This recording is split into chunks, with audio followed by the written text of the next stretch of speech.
The Rolling Stones 7-inch singles, 1963 to 1966, is a new 18-disc vinyl box set by ABKO Records. Remastered by Grammy Award-winning engineer Bob Ludwig, it includes both UK and US single releases, together with 5 photo cards, poster and booklet. I'm Andrew from Parlogram Auctions, and in this video I'll not only be unboxing and reviewing this set, but I'll also be comparing the sound with the original 1960s pressings.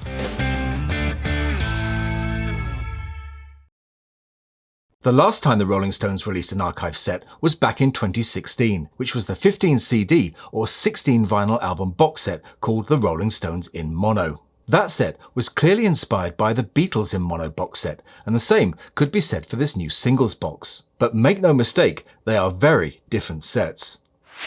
Unlike the Beatles, who were signed directly to EMI, the Rolling Stones setup with Decca was very different. In fact, the Stones were signed not to Decca, but to a company called Impact Sound, which was founded and run by Andrew Oldham and his senior partner Eric Easton. Impact Sound then signed a deal with Decca, which allowed them to distribute their recordings. This gave the Stones a much better deal financially than they would have got if they'd been signed directly to Decca, as the Beatles were to EMI. Although rare, this type of deal was not exclusive to the Stones. Dave Clark had a similar arrangement with EMI, where he would fund the recordings of his group, the Dave Clark 5, and lease them to EMI for release. The result of this licensing deal was that during the period 1963 to 1964, the Stones were earning much more money than the Beatles, a fact which really riled Paul McCartney when he heard about it in 1965. Despite selling millions of records, artists and groups in the 1960s did not get rich from their recordings.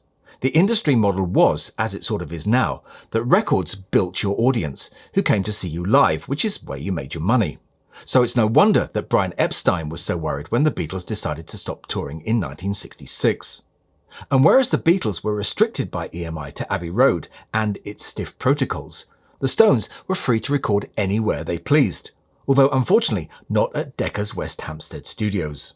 Instead, they chose to record initially at independent studios around London, such as Regent Sound, Olympic, Kingsway and IBC. But it was their later sessions in the US at Chess in Chicago and at RCA Studios in Hollywood, which was where they recorded their most successful but worst sounding singles.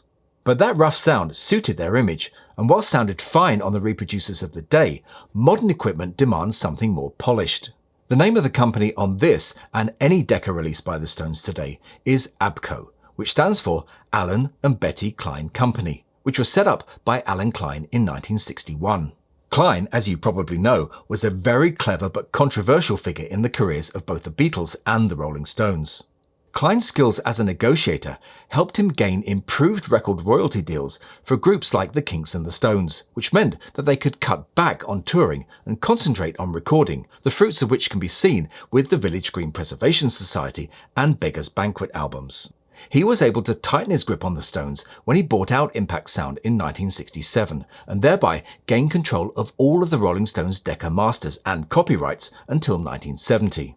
Although the Beatles did get an improved deal from EMI in 1967, they were still getting a much lower royalty rate than you would expect nowadays, until of course Klein came along and got them a better one in 1969. At the time, the Stones were more than happy with the deal, but from today's perspective, it looks quite the opposite for both the band and their fans. Despite ABKO having control of the 60s masters, the Stones still have to approve any releases made by them. But because ABKO get most of the money, the Stones are unwilling to, for example, give us expanded editions of their 60s albums, or for an anthology-type series. But on the other hand, archive releases such as this are essential to the Stones, as they help to keep the flame alive, especially at the moment when they're in the middle of a European tour. The Stones and ABKO are like an old divorced couple who found a way to work together despite their differences, but it's ABKO who have the custody of the Decca children. Given that uneasy relationship, it's no surprise that this set contains no bonus tracks, no remixes, no alternate takes, just the original 45s as released. But unlike Apple, ABKO have decided to take a broader view of the Stones 60s catalogue, by not just sticking to the UK releases, but including the US catalogue too. So it's time to take a look at this set, but first we need to unbox it. So here we go, one freshly delivered box set, which as you can see on the label was manufactured on the 12th of April 2022 and it was made by ABKO in France. So in my experience, their pressings have been pretty good.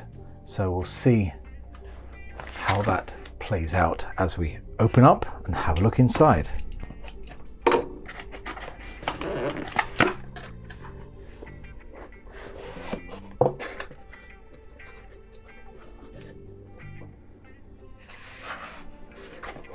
And there we go.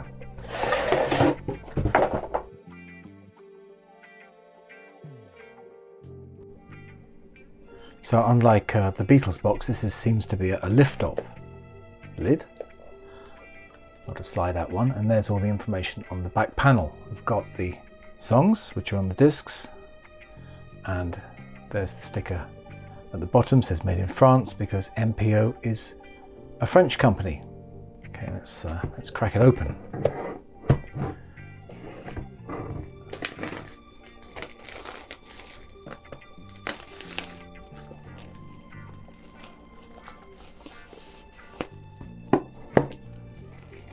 There's a little see-through sticker there.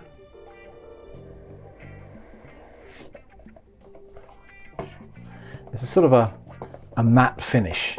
It's not a glossy set, but the writing on the side appears to have a little bit of shine to it here. You can sort of feel that raised slightly on the side. Right, let's get into the box and see what we've got. Little pull tab there. Let's move that out of the way. First up is this envelope. 2022 ABKO Music and Records ink.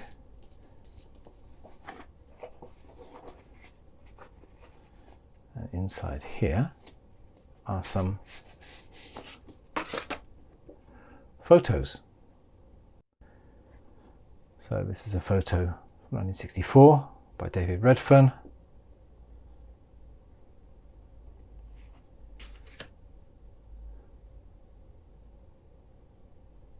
Black and white one. These are all David Redfern Getty images.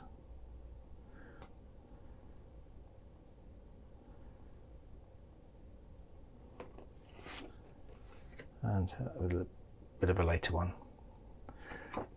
There you go. These are all fairly sort of thin, non-glossy card. Next up, this appears to be a poster. Now I'll insert a large picture so you can see exactly what it is, because it's difficult to show it all at this angle, but it looks like sitting in New York on a boat. Yeah. Rather very heavily creased. You can really see the fold marks in that, but it looks like it's 50 years old. It's very strong fold marks. And we come on to the main event, which is the singles. So what I'm going to do is I'm going to take all these out of this box.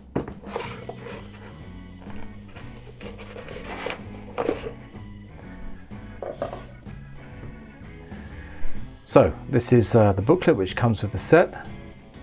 Glossy finish. And logo on the back. Nothing on the spine. A little illustration showing the group. And text in here with some illustrations of some early song sheets. Ticket for Ready Steady Go. By Johnny. Press advert for the It's All Over Now single. Times on my side with a few ticket stubs. There's a Rolling Stones guitar there. And the sheet music for Play With Fire last time. There's an advert there for the last time. I think that's the US one. Centre page is poster for Brighton with Satisfaction and painted black song sheets. And the 19th Nervous Breakdown 2. Some more song sheets. These are American ones. Some UK Rolling Stones monthly books, and another worn poster from the ABC in Romford. More ticket stubs, this one from Germany. As tears go by. Song sheet, more song sheets here. Have you seen your mother? Some more ticket stubs. And the back, discography, listing all the details of all the songs. Where and when it was recorded, and where and when it was released. The catalogue number, producer and sound engineers' names, or name. Japanese poster, and that's it. So there's the credits in the back. Right, there we go, that's the booklet. Sort of perfect bound, so hopefully that won't come apart. Now we come to the 45s. Let's see what we've got here. So the first single, of course their first single, was Come On. Chuck Berry cover, and has the B-side, I Want to Be Loved. So right away we can see some attempt has been made to replicate the look of the original UK 45, which I just happen to have here, as luck would have it. So this is the original UK 45 of Come On, as you can see, on its Decca label, and that's the one in this box. So I wouldn't say that looks very similar at all. There's a passing resemblance insofar as that the colour is more or less correct. The Decca is probably correct too, as well as the true high fidelity logo, but apart from that, everything else is completely different. And the other side is the same, so yeah, pretty dissimilar, I'd say. But the disc is very heavy. It's quite a heavy disc. And again, like the original, the run out on this one is slightly larger. It's a very long run out on this one, whereas the original has a shorter run out, but that's pretty normal for records these days. They're cut not as aggressively, so they don't need so much groove space. So there we go, that's that one. Let's see what we've got in the runouts here. That's just a number, and that's just a number 2, and this is B2, and there is something here which I actually can't read from where I'm sitting. Maybe you can read it better if I get it in focus. There we go. But that's quite a heavy disc, so it feels good quality. I mean, look at, you can see the edge, maybe. Yeah, just there my thumb is. It's quite a thick edge. It's not focusing, but it is quite thick, believe me. Much thicker than the original. The sleeves this is quite a stiff card, whereas the original was a very thin, cheap rough paper. So again, the colour difference. There is a little bit of a colour difference in the later ones, actually. This orange was later. So these two on the left are originals, and this is the reproduction, which is maybe a little too orange. But anyway, that's just for comparison.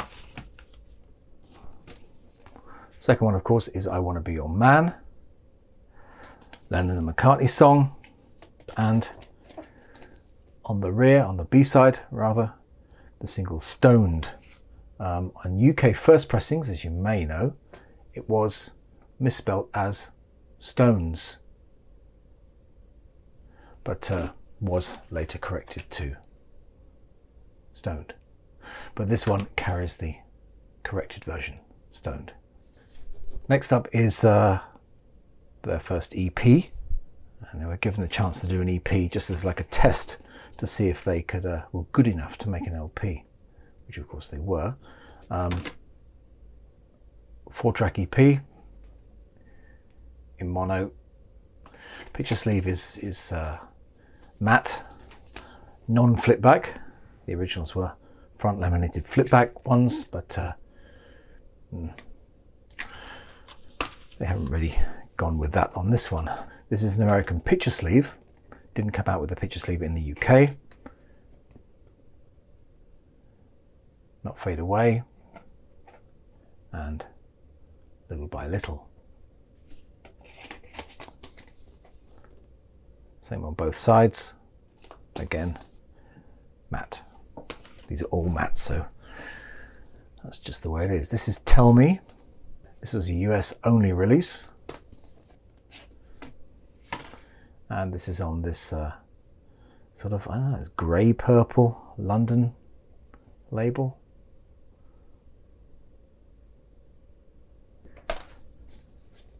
It's all over now. Again, that grey purple label. This is the second UK EP, 5x5 on the back, and they've even reprinted the printing area here. Harmonicas Mike Jagger. It was corrected on one of the UK issues, but they've obviously copied a first pressing. 5 tracks on this one, hence the name 5x5. Time's on my side, congratulations. Same on both sides. I'd say these discs are heavier than the Beatles discs. Another UK issue here, gone back to the non-picture sleeves. This is Little Red Rooster. They didn't put the dates on these labels like they were on the originals. And Off the Hook. This is Heart of Stone, another US release.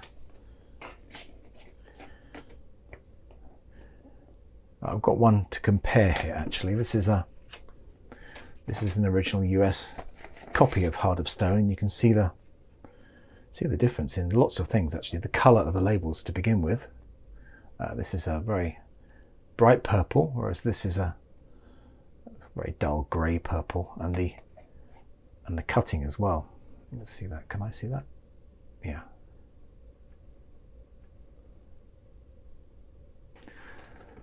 The Last Time, Play with Fire.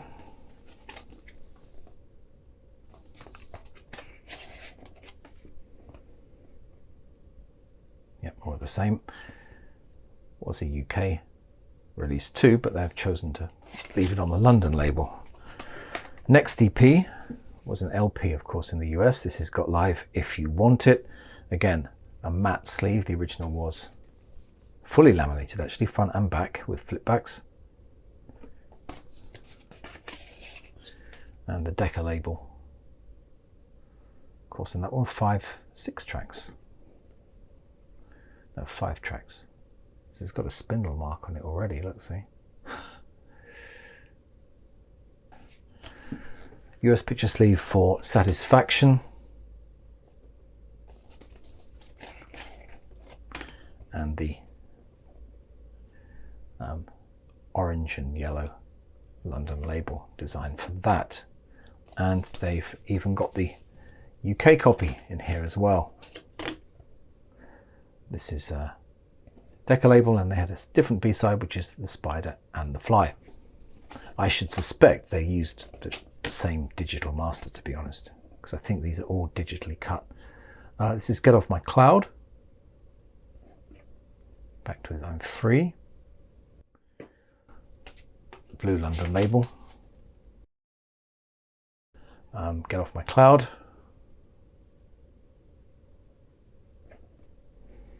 And the singer, not the song. Penultimate disc is As Tears Go By.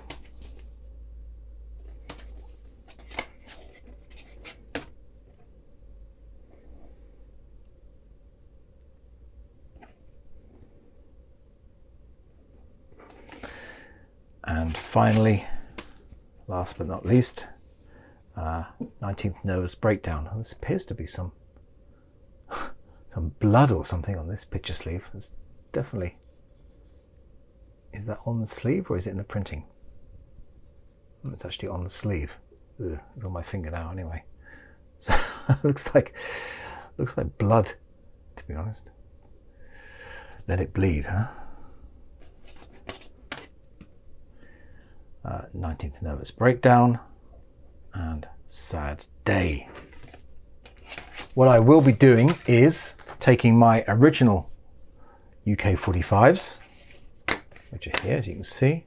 Oh, here it's all over now. That's a non-picture sleeve copy of the first EP, Little Red Rooster, The Last Time, 2 copies of The Last Time, 3 copies of The Last Time, Satisfaction, Get Off My Cloud, and 19th Nervous Breakdown. And I'll be comparing all of these with these to see how they stack up against each other. So that, ladies and gentlemen, is the Rolling Stones single box set 1963 to 1966. Firstly, let me say this is not a sponsored video. No one sent me this set for review. I paid for it with my own money. Overall, it's a good quality set, but of course there are things I like and things I don't. The first thing I like is the quality of the vinyl, which was, as we've just seen, pressed by France's oldest record pressing factory, ABKO.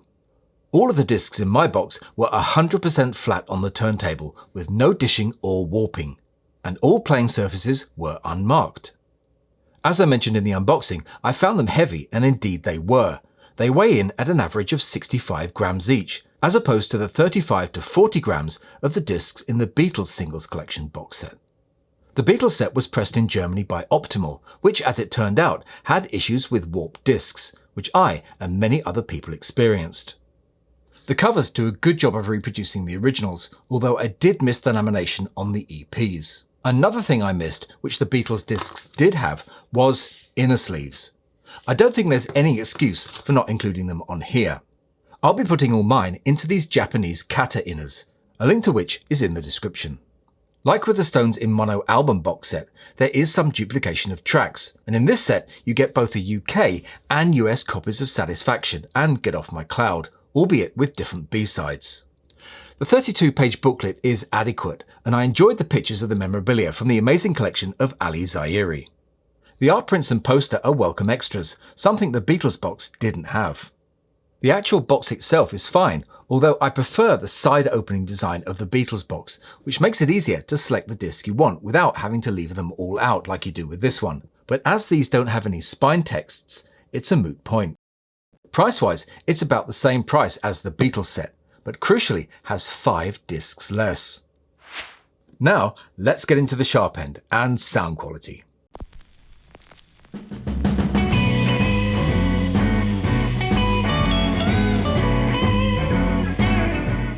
Like the 2016 Mono LP box, this set was mastered by Grammy award-winning mastering engineer Bob Ludwig.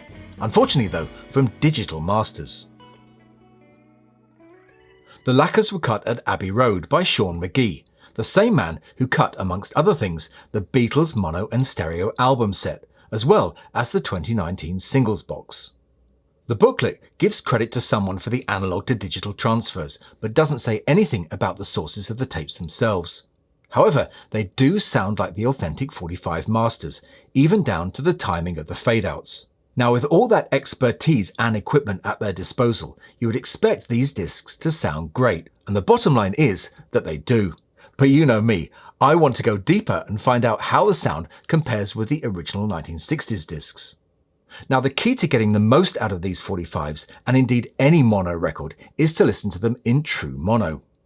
This is easy if you're lucky enough to have an amplifier with a dedicated mono button on it, but if you don't, here's how to get a perfect mono sound cheaply and easily without having to buy an expensive mono cartridge or troublesome vintage amp. All you need are 2 RCA splitter cables, one with a male end and 2 female ends, and another similar cable but with a single female end and 2 male ends. You simply connect the single ends together to make one cable. Then you just connect them in the path between your deck and phono preamp and you're golden. I'll put Amazon links to the cables I used in the description, but any of the same configuration will do the trick. It works by focusing the sound image into one central channel, which has the added benefit of filtering out groove wear and surface noise. I guarantee it will improve the sound of any mono record, even 78s. Anyway, back to these 45s, and the first thing I want to show you is the spectrograph of I Wanna Be Your Man. On the top is the 1963 original with the new disc below. If you look at the upper part of each graph, from about 12K upwards, you can see that that section in the 2022 disc is darker, indicating that those frequencies have been reduced. The result of which makes it sound dull in comparison to the 1963 original, which has more energy and excitement. Now, I've checked the spectrographs for all of these discs, and thankfully this is the exception rather than the rule. But the main point is that the 2022 discs have had most of their rough edges smoothed out and don't sound as dirty as the originals, which in some cases is good, but in some it spoils the feel of the song. For example, Jagger's vocals always distorted easily on original pressings, but his vocals on tracks such as It's All Over Now are clean, crisp and focused. More delicate recordings such as Little Red Rooster sound just as good, if not better, than the 1964 disc. US pressings of British acts in the 1960s were never as good as UK pressings, although Heart of Stone was never a great recording anyway. But this box set disc sounds much better than my original US pressing. Although I don't have any other US discs to compare, I'll bet my hat that the copies in this set sound better than the originals. The remastering is a double-edged sword. For example, The Last Time is one of those tracks which has lost some of its rawness, but Satisfaction really benefits from the remastering by making the vocals clearer. By the way, the mixes of Satisfaction on both the US and UK discs in this set are, unsurprisingly, exactly the same. Get Off My Cloud must have been a real challenge, as the original was very muddy sounding, but the new disc sounds much improved. Overall, there's no night and day transformation between the originals and the new mixes. I think they've achieved their objective of cleaning up the sound, but at the same time staying true to the sound of the original 60s singles.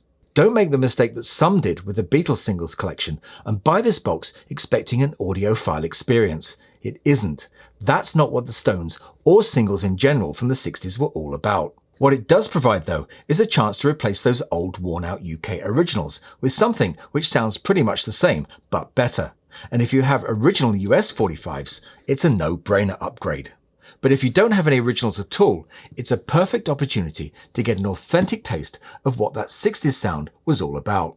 Of course, there will be those who cry rip off or say why not just download them, but they're all missing the point.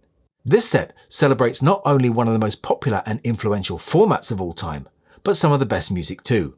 So I say, what's not to like?